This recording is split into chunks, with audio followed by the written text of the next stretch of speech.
Ari, myself, and 24 other people ran the Miami Marathon January 2006 and remarkably raised $150,000 at that race from 26 people. Which, I mean, if you look at the per capita, that's a lot of money. That's a lot of money, for 26 people to raise. So obviously, Ari and I thought it was great. We were high-fiving each other, and Rabbi Scholar and Chai Lifeline also thought, like, this is amazing. Whoever, we never thought we'd raise a penny, let alone $150,000. So yeah, everyone at Chai Lifeline was extraordinarily Let's happy. juxtapose that with what did we raise last year from Team It's Lifeline? Do three you and a half remember? million.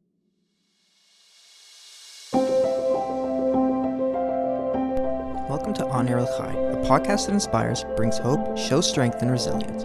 Today we talk with Moshe Turke, a Chai Lifeline innovator who not only started Chai Lifeline in the Midwest, but also created one of the biggest fundraisers for Chai Lifeline, Team Lifeline. Enjoy. Hi everybody, and welcome to another episode of On Air with Chai. Today I'm joined with Morty Rothman, Executive Director of Chai Lifeline Canada.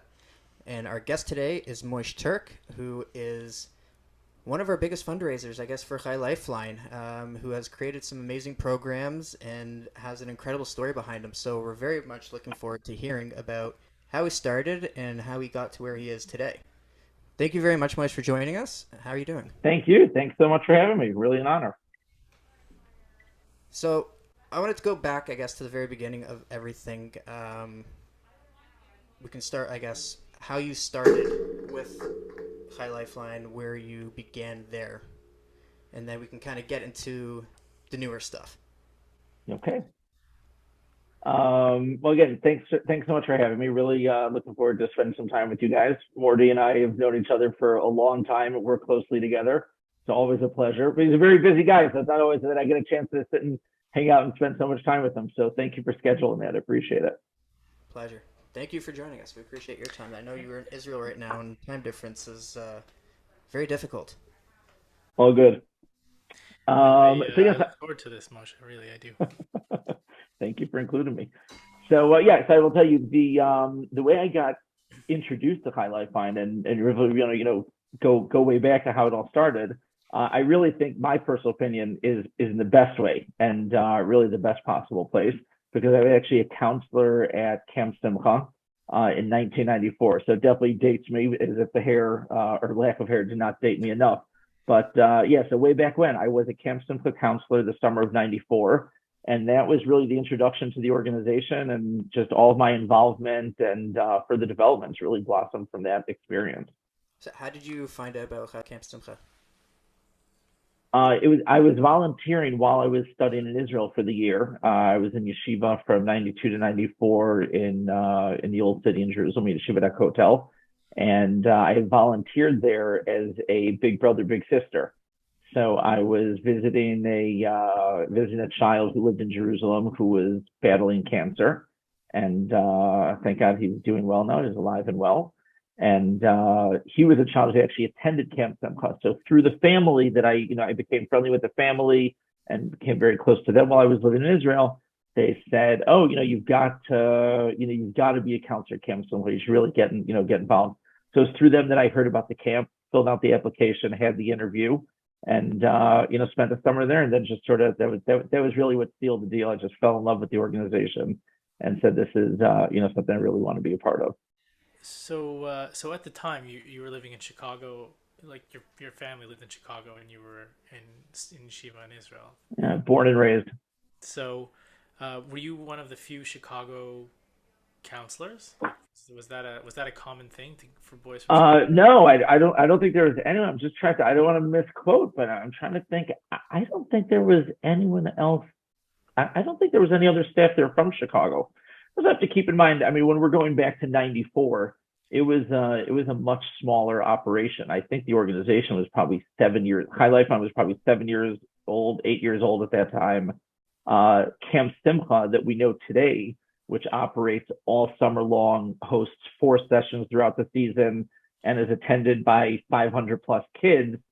Camp Simcha then in 1994 was a one season, camp operation. It was 3 weeks. They hosted 100 kids, probably roughly 50 boys, 50 girls, all children with cancer. It was not the Camp Simcha special population that we service today. And that was it. So it was a smaller group of kids. It was a smaller staff.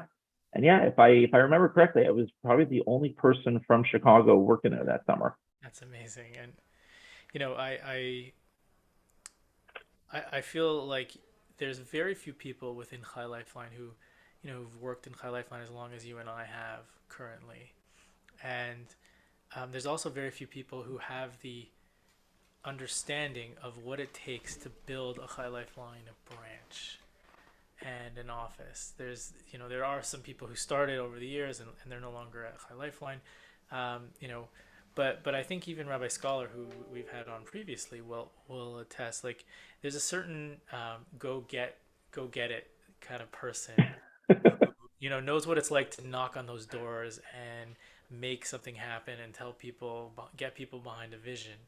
And so people might not know this, but aside from from being the founder of Team Lifeline, or the co-founder of Team Lifeline with Ari Weinberger, Moshe also founded the regional office in Chicago, which is a huge testament. I mean, there's literally probably in the number of thousands of kids now that have been affected by that office in Chicago and supported by that office. And I Definitely. want to hear the origin story of that. How did you go from counselor to, hey, you know, I'm going to open the regional office in Chicago? What was that about? So Morty, you and I could definitely laugh about this because for a long time, right? Remember, I started, with High Lifeline when I was, 18, 19 years old as a counselor, and then started working for the organization shortly after that. I was always known as the young guy, but then a couple years later, you came around and you were the young guy. So yeah, definitely something you and I can relate to. Yeah, I don't know. I think particularly some people at the top always appreciated having kind of a young gunslinger around doing causing a little bit of trouble, but getting good things done.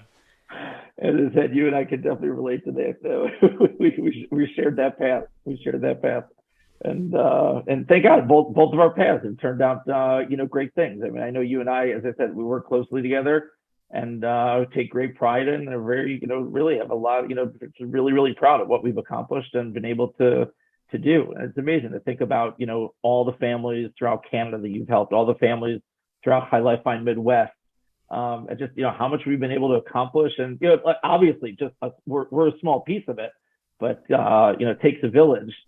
But it is amazing to see these things just come from nothing and come to fruition, and the people and the love and the people that jump on board and get involved. It's something exciting and something special to be a part of, no doubt. Yeah. So, how did you get from Camp Simcha counselor to regional director of Chicago High Lifeline offices? So I'll tell you what it was. As I said, I was a counselor at Camp Simcha. Do we have time for a good story Absolutely. before we get to that? But so I'll tell you really how it all happened. As you know, and I'll share with the audience, the Camp Simcha staff or counselor ratio, camper counselor ratio is 1-to-1. So every camper at Camp Simcha has their own counselor. So in our bunk there were 5 kids, 5 counselors, and it happens to be there was the kid that I was a counselor for was a child from Israel. He was at Camp Simcha for the summer. There was another child in my bunk, a kid by the name of David Tesler, who I'm in touch with today. He's living in Baltimore, and a super nice kid. At this time, David Tesler was like 8 years old. He and I just happened to click and really hit it off. Even though he wasn't specifically my camper, we were friendly, and I would tell him a bedtime story every night. And I just, how many stories I have. I was 18 years old at the time. I didn't have that much to tell him, but I would tell him about, living in Israel, living in the old city, climbing Masada, different experiences I had. And I realized we're coming up to the end of the camp session. We're like 2 weeks in. And I said, David, I tell you these stories, every night, these bedtime stories. I said, you know so much about me. I don't really know that much about you. I said, why don't you tell me, some of your favorite experiences?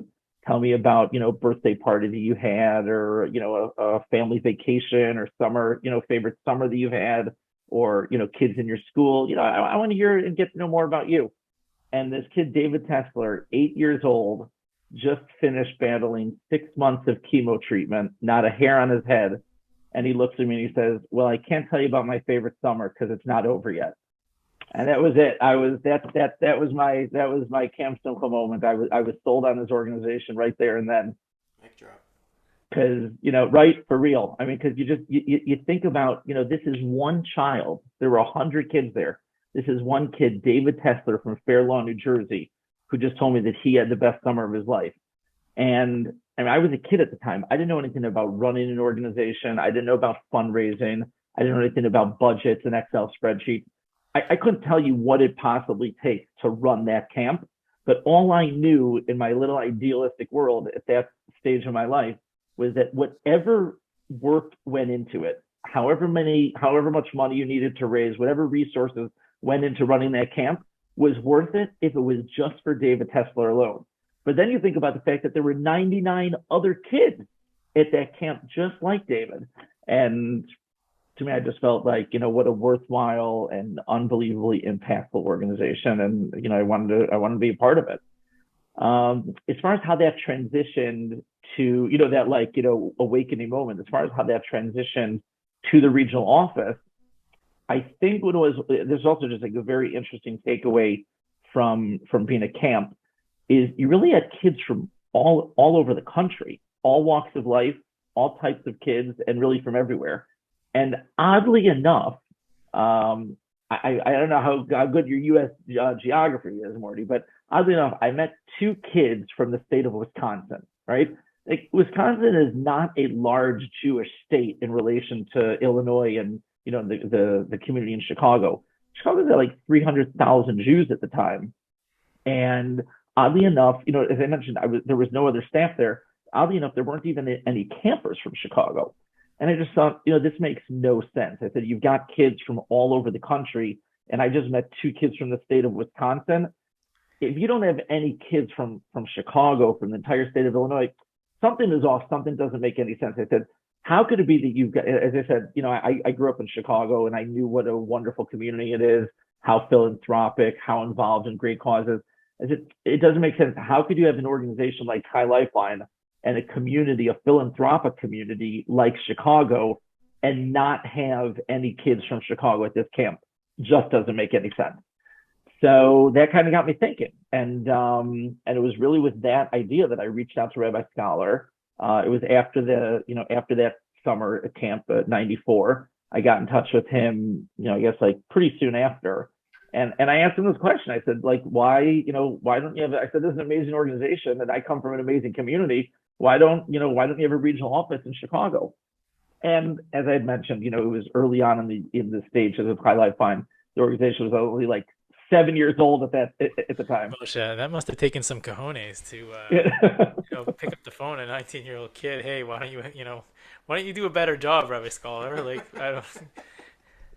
Pick up the phone. What do you mean? I made an in-person meeting, which wasn't easy to get, but I stuck with it. I finally got the meeting. Well, where did that? So I'm curious about that. Where did that come from? How did you get the? Yeah, I guess probably just like being naive and stupid and having a little chutzpah. Okay. Goes a long way. So yeah, it goes a long way. Goes a long way. So you make this meeting. And and that was basically the question I presented is like, why not? And I think like, look, there was a combination at that point of like, the CEO of an organization being, responsible and also diplomatic and the reality is like if every time an 18-year-old kid came and knocked on your door and said, oh, I got a great idea, I was just at Camp Simcha and we were like clapping and singing and everything's so wonderful, why don't we do this, why don't we do this, you can't run an organization like that, right? So obviously I understand that piece of it. And at the same time, said, look, but this is an organization that is growth oriented, and that's something that does need to happen. Like we should be having a regional office in the Midwest, along with all the other regional offices that we want to open. At that time there was no Chai Lifeline West Coast. There was, they were like, it was a different time in Chai Lifeline. So we stayed in touch. That was probably like late August when Rabbi Scholar and I first met. We stayed in touch for the next couple months. Stayed in touch, of course, translates to me chasing after him. It was more of a one-way. It was more of a one-way relationship. It was more of a one-way relationship. But we got together again in November in person. I went back to New York, met with Rabbi Scholar in person, and he kind of, at that point it seemed like, all right, I guess this guy's not going away so easily. Let's talk in a little bit more detail. And then in December, Rabbi Scholar came to town. There were at that point, thank God, a lot of strong supporters, the Hartman family, the Bellows family, people that had been involved in Chai Lifeline on a national level before there was a Midwest, office. So Rabbi Scholar came to town, met with me, met with some of those individuals, people that had become founding board members of Chai Lifeline Midwest. And it really just kind of snowballed from there. It was that initial meeting, that visit that Rabbi Scholar had to Chai Lifeline to Chicago in December, and then June of '95. So really, just like half a year later, June '95, we officially opened up the regional office in Chicago. And so how old were you? How old were you? I was like turning 20. Wow. So I was 23 when I started at Chai Lifeline. No, I was 26 when I started. No, you were younger than that. I'm telling you, when you came in, you were really the young guy. Trying to think. I mean, by the time I came in, you were already entrenched. But that's amazing. So you're 20 years old, and you're what are you doing? How did you get started? What was that? Just you know what? You print up some letterhead, you get a phone number, and that was it. The Midwest office was started, and the reality is as soon as something like that exists, right? Especially with the unbelievable reputation that Chai Lifeline had at that time, is a powerhouse of an organization, and just such a strong support to families. As soon as something like that is around, I don't need to tell you, Morty. Sadly, people come out of the woodwork. There are people in need, and families, dealing with serious situations and real medical crises, and that's it. It finds its way to you. You almost don't have to work too hard. I mean, I'm not saying we didn't knock on a lot of doors and pound the pavement, but once you're out there, people there is. But I did find I had to be strategic about it. Like, I wasn't able to start fundraising right away when we started Chai Lifeline in Toronto or in Montreal. Like, it was all about what could I provide, what services could I provide to the community. Let them see the value of what we're doing. Let them see the impact of how we're helping these kids, and then say to them, "Hey guys, I need help paying for all this." But that was really how I went about it in Toronto and Montreal. So question for both of you then, because you kind of are in the same boat. What kind of support did you guys have when you opened up the branches? Like, was New York heavily involved? Were you just like, okay, cool, you're Chai Lifeline Chicago, you're Chai Lifeline Toronto, go at it, figure it out, kind of thing? Did they give you a little bit of spending money there to run programs, or was everything kind of, you had to figure out how to get things done for free? Well, Morty, it's your show. Go ahead. I mean, I could say for Toronto, the way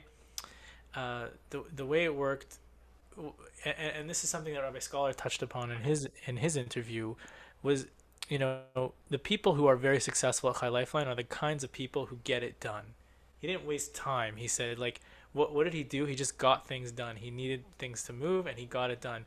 And I think that was integral to the building of the office, was just making sure that you're a self-starter and that you would go out and get things done. In terms of resources, so one of the best resources New York provided us was a graphic artist. She would design everything for us, and then we could just use it here, and it made a huge shout out to Batsheva Golden back when. Old name. That was really helpful. And Rabbi Scholar did guarantee my salary for the first year, and there was a couple extra dollars that I had a local board of directors that had helped raise before I came in. That was like, hey, we have $20,000 or so to spend, and the rest was what kind of like we had to figure out how we're going to get the rest of that money. I'm curious about you though, Moshe. What kind of support did you get? Yeah, no, also very similar situation. It's and still till today, Brian. Everything that every Chai Lifeline operation really does fall under the umbrella of Chai Lifeline International, and it's like it's an amazing thing that they've. It's not just like a bunch of franchises that they open up throughout the place and say, here's our name, here's our logo. You can be involved. They it's a great support. It's a great network. I think, as far as, services, I guess if you just go and open a local shop and you're like reinventing the wheel, it's very difficult. When you've got programs and services that exist, and you can adapt, it just, it, even something like you said, Morty, something simple like the graphic designer. If you have to go hire your own graphic designer and your own accounting department and you're like all these things from day one, it's too overwhelming.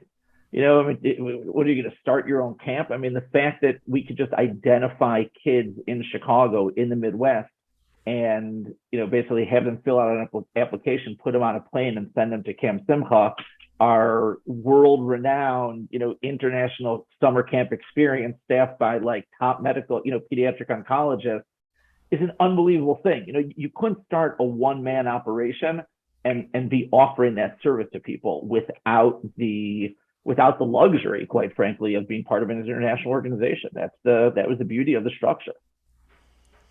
So, do you think the name itself helped you guys move along quicker? Oh, yeah. I mean, Yeah, it's not even a question. yeah, I mean, if we just opened this up as the Morty and Moshe show, I mean, forget about it. We'd have been out of business a long time ago. Like, Yeah, I mean, you know, there was a great Chai Lifeline had a great name, and people really took to it, and it made things much easier. So yeah, I would definitely agree with that. Okay. It's interesting because, I mean, 20 years old, you're opening up your own location. It's what's going on up here? Like, what's going on in your head with this all happening? I mean, this has to be kind of like out of your wheelhouse kind of a thing. You're kind of like, what I just do. Were you even yeah, finished? at 20 years old, you don't have much of a wheelhouse, so that's the good news. I think like probably a lot of it is like you're too young and too stupid to know different. So like you just sort of you go with Were you finished university yet? it. No, I was like still in school. Still in school. That's amazing. So, Did you finish school, or did you just said forget No. doing this? I went to work. I had to make things happen. so I know that there's some projects that you put together in those early days. There's a mural project in the Chicago hospital there that I know about. Um, I know that you and Rabbi Scholar actually fundraised pretty heavily together in the hotels in Miami over Pesach a number of times. Do you have any interesting stories or anything you can tell us about those early days? There are a lot of good ones. There are a lot of good ones. I mean, the mural story was an amazing project. There's a project we launched, started called Brushstrokes, and basically with a professional artist, Marilyn Adamovic, a local Chicago artist, together with her and children at Children's Memorial Hospital, now Lurie Children's Hospital, but at the time it was just Children's Memorial Hospital. We would basically create these beautiful, large murals in the hospital, and the artist would come to the hospital, let's say once a week or for a period of time, and together with kids in either inpatient or in the waiting rooms would create these magnificent murals and structures in the hospital. And that was just one of the relationships that Chai Lifeline had with a leading children's hospital, and it's just a great way for us to work together with them. And I mean, there were events we did in unveilings of these murals where like the president and CEO of this huge hospital would come and be sitting there, touting the greatness of Chai Lifeline and what an honor it is to work with an organization like this. Yeah, it's just like that was an unbelievable thing for this this young organization and this young director to be able to like have this personal relationship with at the time it was Pat Magoon, the CEO of Children's Memorial Hospital. How do you make that happen? That is a great story. It was real opportunity. I know when I was in those situations when I was young, I was like, what am I doing? There's such imposter syndrome there. It's like, I don't belong here. What am I doing? This is crazy. No, Morty, but I really didn't belong there. I mean, it was like, we were like, young kids, that's where I would disagree with you, Moshe. You did belong there. That's exactly where you belonged. Thanks, buddy. You were that's it. It was, you might not have felt it, but you did. Thanks. We're getting to the halfway mark of the talk, and there's so much to talk about. But I want to talk about your next baby, which is still impacting Chai Lifeline to this day in many ways. In many ways, you've helped build the Chai Lifeline Canada region, because Team Lifeline was an integral part of Chai Lifeline Canada's initial fundraising plan. Yeah, you guys have been great partners of it. So I want to hear from you the origin story, Team Lifeline. I mean, that's also, it's something that's changed fundraising, particularly in the Jewish Orthodox world. Around Absolutely. fitness, around peer to peer. This is kind of like something that just at the time was unknown to the rest of the Jewish world when it came to fundraising. They would all just be kind of going for big donations from major philanthropists and trying to do as much as they could. Didn't think about this this great opportunity with a peer-to-peer campaign and things of that nature. And so, can you talk about the origin story of Team Lifeline, how that started, what made you get into that, and you know where it is today? I mean, it's just a massive operation now. But why don't you start there? Yes, I'll tell you, it is amazing to think. Like I pinch myself, just saying it, that I cannot believe that we're celebrating the high anniversary of Team Lifeline this year. This is the 18-year anniversary of Team Lifeline and running the Miami Marathon. So pretty amazing myself. I don't know where the time has gone. But it's been a great run, literally and figuratively. I will tell you that. I cannot take any credit for coming up with this. This is solely Ari Weinberger's baby. He single-handedly thought of it and helped us put it together.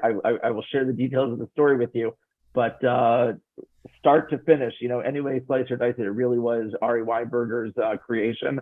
And all of us at Chai Lifeline are very, very grateful to him for the ingenuity and creating this.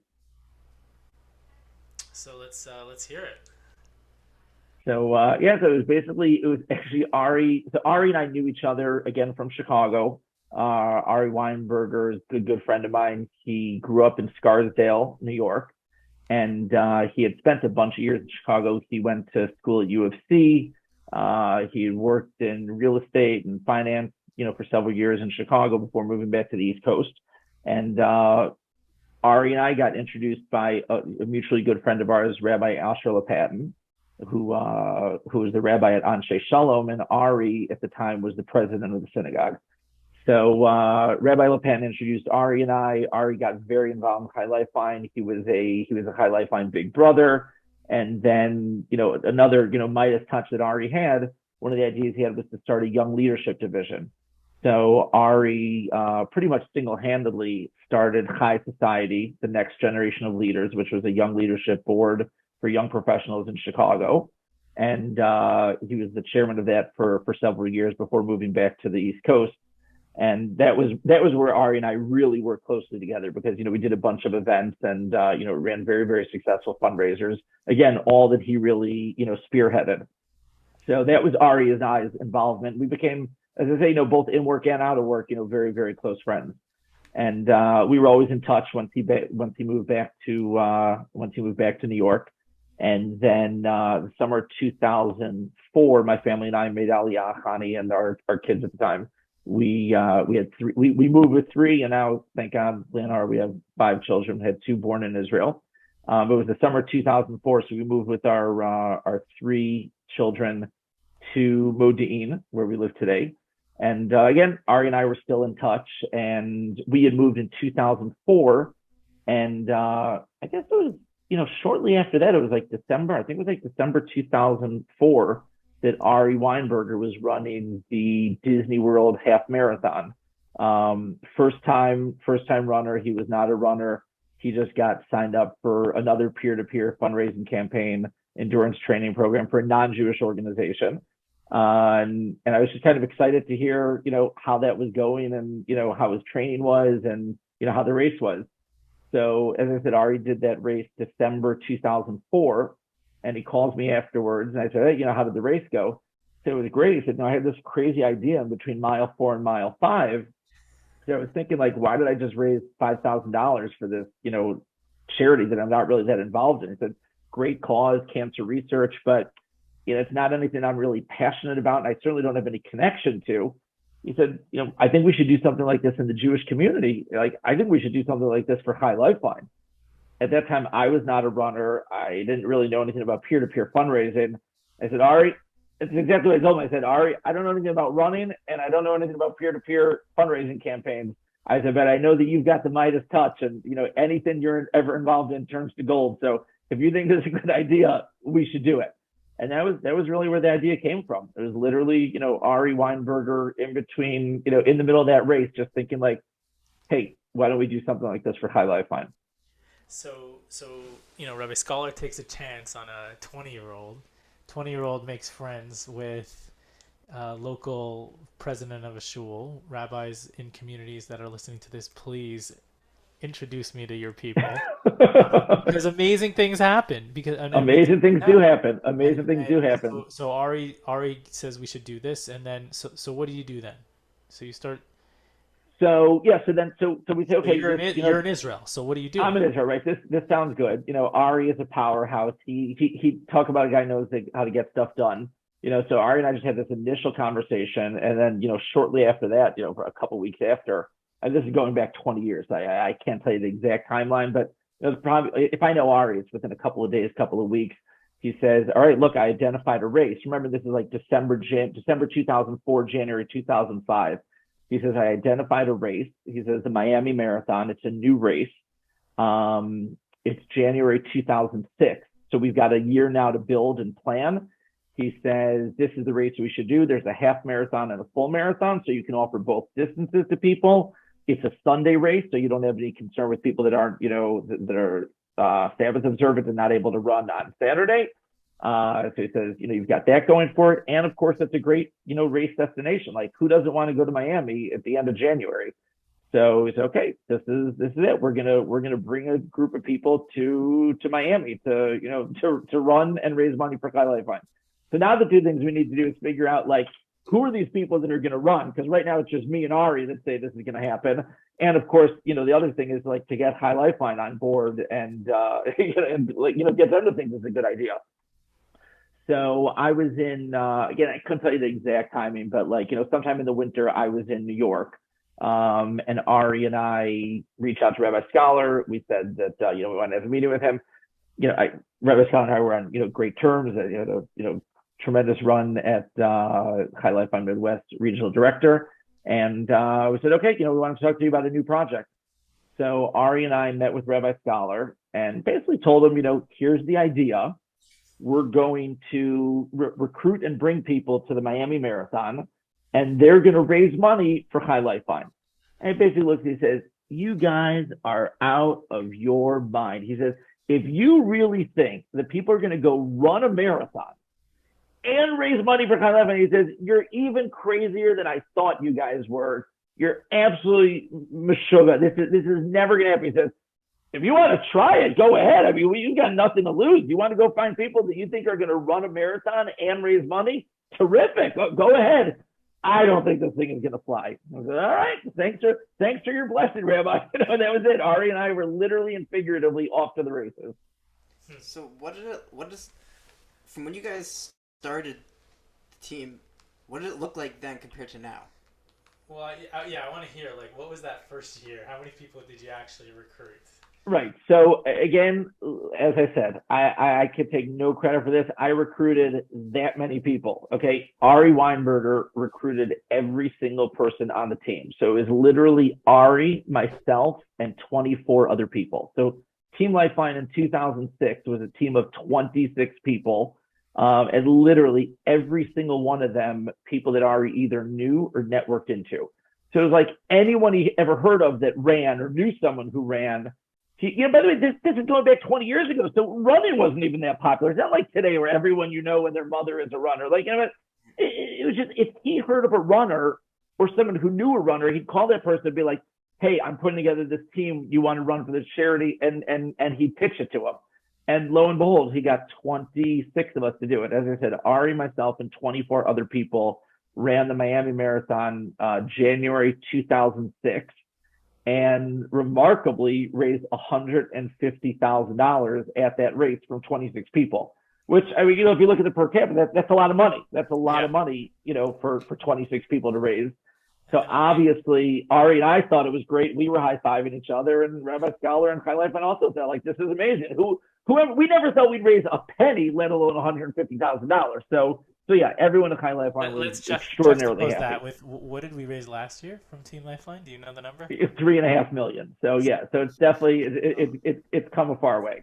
Yeah, it's incredible. So okay, so you're at 24 people, and then where does it go from there? I started in July 2006. That's when I started at Chai Lifeline. So we met shortly thereafter. So right, you were probably hearing about this crazy guy who just started, was doing a marathon. Well, I don't know if I want to say Canada's first year. I don't think was 2006. I think it was. It was 2008. I want to say 7 or 8, because it was just such a great idea for. Canadians all want to go to Miami in the winter. It was like selling. Well, they're there anyways. It was like selling, cold drinks on a hot summer day. Like everybody. Right. But okay, so how do you go from 24 to scale that? Because scale is important. And I know that there's been a couple of iterations, I should say, of Team Lifeline. We were doing Lake Tahoe. We're in Vegas. We're not in Vegas. We're not in Tahoe. Talk to me about some of that stuff. Right. So that was 2000. So as you said, 2005, Ari has this idea. 2006, we actually show up at the race with 26 people. And at that point say, well, obviously let's do this again. Again, I don't know that we were really talking about scaling it. It was just like, hey, it was a great experience. 26 people. If we could bring the 26 or some additional back next year, let's do it again. So the 2007 Miami Marathon, we basically doubled. We had literally exactly doubled. It was 52 people, and we raised $300,000. And at that point, was that recruits as well? Was that like people Ari brought to the did people start recruiting each other now? Did it take some there was definitely a little bit of a snowball effect of people like, oh, this was great last year, I did it, you got to come with me next year. So so you had some of that, and we're just there was momentum and natural growth. Again, still a very, very small organization. I wouldn't even call it an operation. It was like just really just a lot of word of mouth. There was no social media back then. It's not like some of these things that we just take for granted, didn't exist. So it's January 2007, and we just had a very successful fundraiser at that point. 52 runners, and you raised $300,000. Morty, this is back in 2007 when $300,000 was $300,000. That's a lot of money. And at that point, we're like, all right, we could definitely scale this thing. We got to put together a serious, business plan. So Ari, builds a model, and we meet with Rabbi Scholar again and say, here's what we want to take it to the next level. Here's the plan. So at that point, and Ari and I were just volunteering. It wasn't like it wasn't a full-time gig or anything. So we put together this business plan, and basically said, told Rabbi Scholar that we'd like to grow to the next level and continue building Team Lifeline. So I became the executive director of Team Lifeline.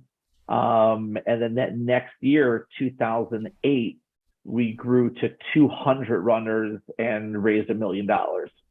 So it was like, at that point, it was like, it was a real operation. It was a real operation. Yeah, that was the tipping point. Something and then 200.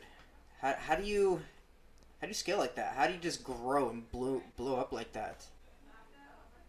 Did you have a hotel? How did you know where to eat? Like all this, how did you set that up? The logistics of it. Right.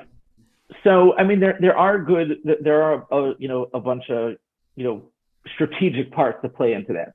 First of all, remember, you're participating in a race that, now the Miami Marathon is like 25,000 people. At that point, they were like, 7,000 or 8,000 runners. So first of all, absorbing 200 people into a 7,000 person event, that's pretty doable. So that part of it works. Hosting 200 people at a hotel in Miami, that also works because you've got, plenty of hotel space, and, availability in Miami Beach. So that's, again, it's a city that's able to accommodate it. It's not like you're going to the middle of nowhere and there's no kosher food. So It's something that does work. A. B, I think another part that we had going for it is because of the nature of marathon training and fundraising for a campaign like this, people aren't signing up for this type of thing 2 weeks before. So it's not like, a typical fundraising dinner or wherever, like your numbers might double in the last, 5 to 10 days as far as reservations go. This is something that people do have to commit to pretty early on just to physically, be capable of participating, and also, to be success, to fundraise successfully. So the good news is you do know early on how many people you're talking about. So so in the summer of 2007, when we opened registration for the January 2008 race, you get a sense right off the bat of how many people you're talking about. And obviously, I mean, if we had 200 people participate, we did have 50 people signed up, and in the summer we had a pretty good base. So you get a sense of what type of numbers you're looking at, and just kind of plan from there. Yeah, I always say Team Lifeline is an interesting fundraiser because most fundraiser events that people go to, they'll purchase a ticket, they'll support the cause, maybe a month before, maybe 2 weeks before, they'll get their ticket and they'll put it away, and maybe they'll think about it once before the event or whatever, but then the night of the event they're thinking about Team Lifeline, or sorry, they're thinking about the charity. And I think with Team Lifeline, it's months of training, it's months of fundraising, and shout out to all the all the people who run and train. I think Brian, you signed up this year, if I recall. I did. Yeah. So shout out to all those people who do that, but they're thinking about the charity for months and months, and they're pushing to fundraise. It's an unbelievable relationship and very extraordinary. Yeah, and then it culminates in this incredible weekend where people have worked tirelessly, and they bring their families, and it's all, I always say the room on Friday night at Team Lifeline, it's full of incredible people because it's all people who've worked so hard to get here, who've raised money, who are training, and I don't care what you say, you have to train to run a half marathon if you're half decent. Even for a super athlete like yourself, Morty. Yeah. and it's just this culmination of getting all these people in one room together, and that long process of these just great people who really give of themselves in a way that is incredible. It's just a different type of fundraiser, and it's not something that it's not a regular come to my fundraising dinner or that. And kudos to you and Ari for really creating the whole process and the whole back end to get that done. And I know you got a running coach, and over the years you've brought in some celebrity runners and just different people, and it's always been just an incredible experience for I've taken part in it now. It must be almost 10 years now that I've myself have been going and running. Yeah. So no, I will echo that part and just say is that, like, you're 100% right, Morty. We've all been to our share of events and dinners, for multitude of organizations. And sadly, the reality is that, you can have a keynote speaker up there, you can have a video. The reality is you've got a lot of people on their phones or tuned out or talking to their neighbor or just, whatever it is going on, because life distractions. And as you said, the typical person who shows up to one of these fundraising events, how vested are they? And very often people are not that connected to the organization, don't know that much about it, whatever cause it is. It could be, for the range of organizations, but that does very often happen, that you've got people that are just not that vested, not that committed, not that deeply involved at an event like this. And, it's hard to get them excited, motivated, and really in tune. And then, as you said, these people that have worked tirelessly for months on behalf of this cause really, really come with this passion and this commitment. And that is where that energy comes from. I mean, like the Team Lifeline Saturday night pasta party is, not only epic, but, renowned, and people know, like, you will not see energy like that. I challenge any single person watching this podcast. Hopefully it's not just the three of us chatting. I challenge any single person watching, if you were looking for an absolute energetic and just, off the charts event, you show up to a Team Lifeline pasta party, you've got, hundreds of people standing on their chairs, yelling and screaming like you are giving away cash. I mean, it is an unbelievable event. The energy is electrifying. Morty, you can attest to it. You've been to these Yeah, events. no, it's Brian, this incredible. is this is what you're in tune for. I've And recruited. and you can't Recruited. get adults to do that in any other setting. But No. it just everybody shows up at this event with like just so much energy, so much excitement and enthusiasm, and that great combination of passion for the cause. These people are committed. These people are dedicated, and they are just exploding. When I'm looking to identify new runners for the next year, if I know somebody's in Miami, I encourage them just show up for a few minutes to the pasta party, and I would say 9 times out of 10 I got that guy or that girl to run because they're just Yeah, so absolutely. enthusiastic. That'll seal the And deal. there are people who've been like, I'm so out of shape. I'm old. What are you talking about? I'm not running this marathon. And I'm like, you're running it. I'm gonna get you a trainer. It's gonna be incredible, and you're gonna blow past some of your own mind. The things that you think you can't do in your mind. But not only that, there's people like we interviewed Bracha Silva recently, like from yeah, Superstar. One of my oh from my Team gosh, what an Avi, unbelievable person. and like you know she I actually that's exactly what I did. I brought her to the pasta party and I said to her, you're gonna do this next year. We're gonna do a team in memory of your son, and it's gonna inspire hundreds of people to get healthy and raise money to help other kids that are going through similar things that your son Avi went through. And she was like, no, I can't do it. I'm like, you're gonna do it. You're gonna see. And she did it.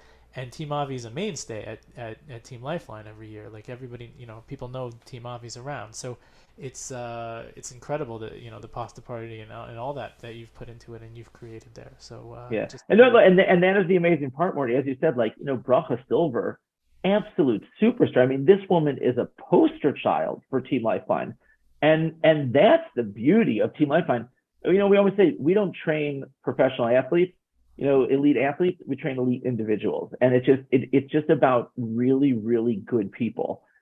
Majority of the people that run with Team Lifeline have never run a race in their life. It's not like we're going and looking for athletic individuals. We're just looking for regular people, and that's the amazing part of it. You take somebody like Bracha who never thought should be participating in a race, never thought of this is something that she would accomplish. You talk her into it, you show her this possibility. She says, okay, we're going to do this. And look, that drives someone like Brooke. I know that her passion and appreciation and gratitude for Chai Lifeline and everything that you and your team and your regional office did for her and for Avi, her family. She has tremendous gratitude, and she would do anything to honor and tribute the memory of her son, and to be able to, as you said, give back and enable Chai Lifeline to help other families in need. So that's that is just the story of Team Lifeline. Just unbelievable, extraordinary people doing just doing the extraordinary. Just regular folks like you and me, literally just regular guys like the three of us going and suiting up and lacing up and getting out on the course and making great things happen. You're in for a good one, Brian. We're looking forward to it. I'm hoping I can make it out. Yeah, you'll make it. Don't worry. I'll get you there like hook or crook. By the sounds of it, you guys He's on Strava, by the way, if everybody wants to find him. No Shame pressure. him into running. No need to shame me into running. Doesn't need to shame me to get out there.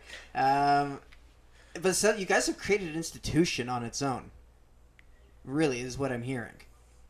Because it's kind of it's part of Chai Lifeline, but like on its own, it's kind of, it seems like a separate entity altogether, with the energy and the feel and the vibe of it all. Like, I mean, how often, like you guys have both said before, it's not like one of those charities or fundraisers where you go buy a ticket, forget about it until the lottery date, you check your email and see what prize you may or may not have won. This is something you're fully invested in, and you're either going to keep coming back to it, or you're going to be like, cool, I did it once, that's all I really want to do out of it. But by the sounds of it, you really have created this institution around a marathon for an incredible cause, obviously. But it's incredible how you got there, and I'm kind of interested in, like, the process of like how do you start off 26, and I don't know how many runners you guys have now, 200 plus, but like you have that ongoing energy. You have like these Team Avies and other ones as well. So it's like, to you guys, kudos to that, because that's something that's a lot of grind, if you would. That's not Yeah. something that just happens overnight. Well, I'll speak to one part of that, which is, Moshe has been so great at creating the logistics and the back end and all that for Team Lifeline.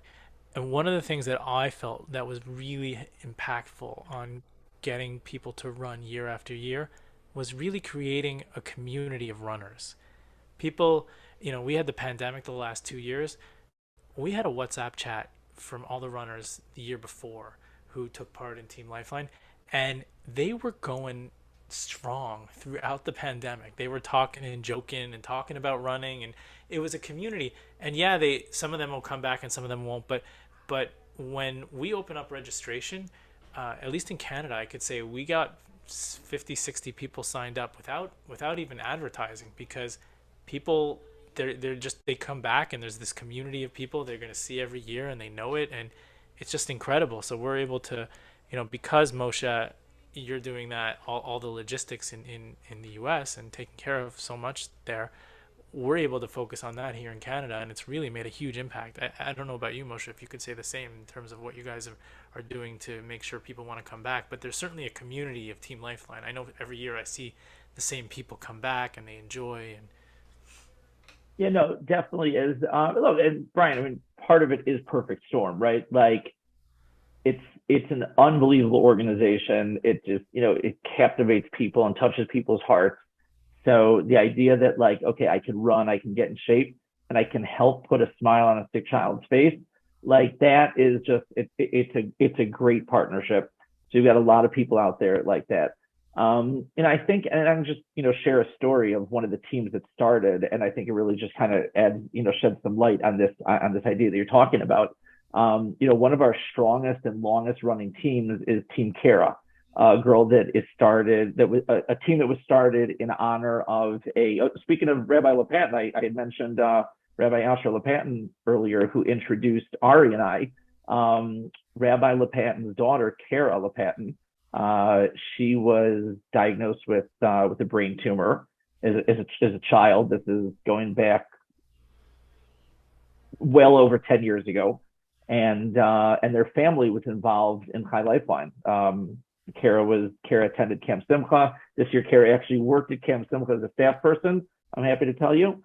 But Kara was Kara and the Lepatin family were very much helped by Chai Lifeline Mid-West. And there was a team started in honor of Kara, but it wasn't started by Kara and her family. It was started by a friend of theirs, a member of the congregation. So Shoshana Sprague reached out to me. She was, again, just a member of the congregation. And she got in touch and said, I'm not a runner, but, I'd love to do something meaningful in honor of Kara and to help the family. And I think this happens a lot of times. Somebody knows somebody that's got, a sick child, or, someone in their family is sick, and they want to do something. They want to help. They don't know how. They don't know what. And it's like, you want to do something concrete. You want to feel like I'm giving you my love. I'm extending my support. I'm doing something that can help, other than, drop off, dinner or drive a carpool. People just, they want to help, and they don't always know how. And I think that's one of the things that has really been, a great outlet for so many people, that they've got involved in Team Lifeline. So Shoshana reaches out and says, I want to do something. I want to run in honor of Kara. So that first year that Shoshana participated, she ran by herself, raised a bunch of money in honor of her friend, Kara Lepatin. And then the next year she said, can we do a team? I want to bring a whole bunch of people. And that was how Team Kara started. So, you've got this, network of people that are connected or friends with the Lepatins, and they all just, they want to give back. They appreciate how much the organization has done for the family, and they want to show their support of it. So I think that also, is a key. We've got a lot of people. There are plenty of people involved in Team Lifeline that do not have any connection to Chai Lifeline or a family with a sick child, but you've got a lot of people that participate in Team Lifeline that either their child or immediate family member has been involved with Chai Lifeline or attended Camp Simcha, And then you've also got a lot of friends, that want to support it. People that are, that have a friend or acquaintance, colleague, someone at work that their child or their family was helped by Chai Lifeline, and they want to. And this is a great way to give back. So they say, like, either I am a runner, and if I'm going to run anyways, I want to do it for a great cause, or I'm not a runner, but if I can help this organization, I'm going to become a runner. So that's, that does, as I said, perfect storm. You really rally a lot of troops like that. I will say that, as a tool, in Canada, my job has been to push Chai Lifeline Canada, and as a tool to break into new communities, there is no better tool than Team Lifeline, than being able to go to a small town outside of Toronto, let's say Ottawa or Edmonton, and do a recruitment night, and you get 5 or 6 runners from a particular city, and they reach out to their whole network, and suddenly you have a whole donor base of people in that community who care about a cause a little, enough. Maybe they're not going to give the same $100 that they gave to a runner who asked them, but if you call them up and say, hey, would you consider, maybe they'll give $18. And we got to finish up because we're running out of time. But I do want to finish with a quick story on my end, which is there's such good people at Team Lifeline that my phone's going off over there. There's such good people at Team Lifeline, and this year one of our top runners, actually, he ended up having a heart attack, and I was so I felt so bad, and I made sure to call him up, and I went to go visit him and see how he was doing. The first thing the guy says to me when I go to visit him is, "Don't worry, Morty, I'm still running Miami. I'm got it covered." Like, this is literally a week after he has a heart attack. It's just like, that's how dedicated these people are. That's how much they care, and it's truly incredible. And kudos to you, Moshe, for putting something together. Brian, do you have anything you want to add before we finish off? Like I said before, you guys, it seems you guys have created this amazing institutions, beautiful community. Keep doing what you're doing with it. It's incredible. Like, how much have you guys raised to today? Tens of millions. It's incredible. It's really, I know I get such a great feeling when we see all the Canadians at the pasta party, but I can't imagine what that's like for you when you get up there and you see that you go back to like 25 people and then look at it now, and it's what is it, 450, 500 runners last year? Yeah, and as we said, just roaring. The energy in the room, electrifying. It's an awesome thing to look out and be like, wow, look at this tribe, look at this community of people that have all rallied, put their heart and soul into helping this organization and these children. And the support that people have shown for the children and families of Chai Lifeline is like nothing else we've seen, right, Morty? Absolutely. And over the years, it's just been a real pleasure and an honor to work with you, Moshe. I know sometimes we put in positions where we have to argue and come up with different answers to different things, and we might not have seen eye to eye, but it's certainly always been you've always held yourself with a lot of professionalism and integrity, and I really value our working relationship. No, us too. We love the teams you always bring, and great people and a great team, and always great to work with you and see you at the races. Brian, we're looking forward to you lacing up and joining the force. For this, especially the past nights. It's gonna be great.